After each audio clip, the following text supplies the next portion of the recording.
Hey everyone, if you're a dog owner here in Cedar Grove, you already know that having a well-behaved dog makes just about everything easier and more fun. So today, we're going to break down exactly how to find a professional trainer who's a great fit for your dog, your family, and your wallet. Just imagine it for a second. A nice, calm walk around the Cedar Grove Reservoir, or heading down Pompton Avenue without your dog yanking your arm off. That's the dream, right? Just being able to enjoy our town together. The right training is what makes all of that possible, and actually enjoyable. So, to help you get there, we've laid everything out in 5 parts. We'll start with what good training should look like, then get into programs and what they cost.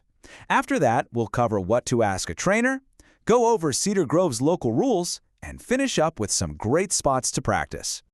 Okay, first things first, let's talk about what effective, modern dog training actually is. Honestly, just knowing what to look for is half the battle when you're trying to find a real pro.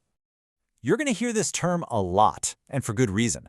Positive reinforcement is the standard for modern, humane training. It's really all about using rewards, like treats, toys, or praise, to show your dog they're doing the right thing. This builds trust and makes them want to learn, which is key. Any trainer relying on fear or punishment is using old, outdated methods that can actually cause bigger problems later on. So how can you tell if a trainer knows their stuff? Well, these letters are a pretty big clue. Think of them as proof of education.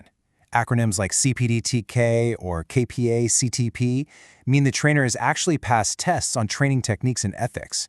And if you're dealing with more serious issues like major fear or reactivity, a certification like IABC, CDBC tells you that person has a much deeper understanding of dog behavior. All right, let's get into the practical side of all this. We're going to look at the different kinds of training programs you'll find and what you should expect to budget for them right here in the Cedar Grove area. For the most part, you'll see 2 main options. Group classes are awesome for general manners and for socializing puppies, and they're usually more affordable. Private sessions, on the other hand, are totally tailored to you and your dog. These are perfect for tackling specific problems that happen at home, like your dog going crazy when the doorbell rings, or barking at every person who walks by your house. So what does this all cost? Here's a look at the typical ranges for our area in 2025. You can see a multi-week group class usually falls in the couple $100 range. A single private lesson is often between $120 and $210. Buying a package of private lessons can definitely save you some money, and then you have board and train programs, which are a much bigger financial commitment. Okay, you know what good training looks like, you know the different formats, and you have an idea of the costs. Now it's time to actually talk to someone. Here are the most important questions you should ask any trainer you're considering. You can treat this like a little checklist for your first phone call.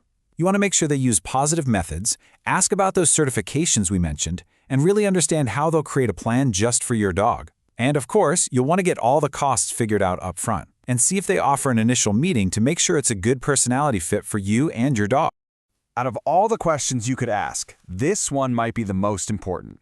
You don't want a cookie-cutter plan. You want training that's going to help your dog in your real life. Whether that means being calm when neighbors are out in their yards or walking nicely past other dogs at a local park.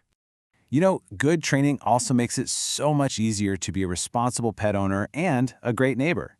And a big part of that is simply knowing and following the local rules we have here in Cedar Grove.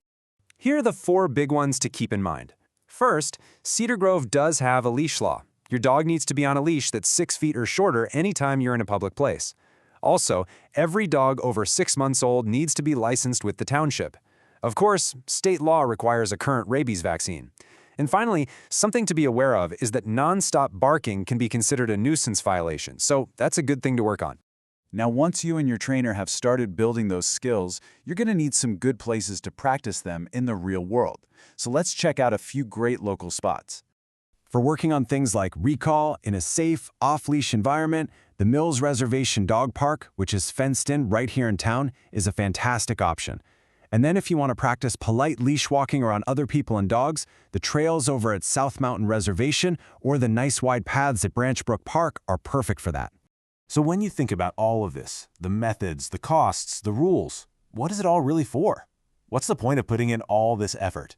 It's really about having a better relationship with your dog. It's about building a partnership where you can understand each other. That trust in communication gives you the confidence to include your dog in so many more parts of your life, both at home and out and about in our community. A well-trained dog just makes your life better in countless little ways. It means those walks are peaceful instead of a struggle. It means you can have friends over without all the chaos. It just means your dog is a happy, welcome part of your family and of the Cedar Grove neighborhood. We wish you the absolute best on your training journey.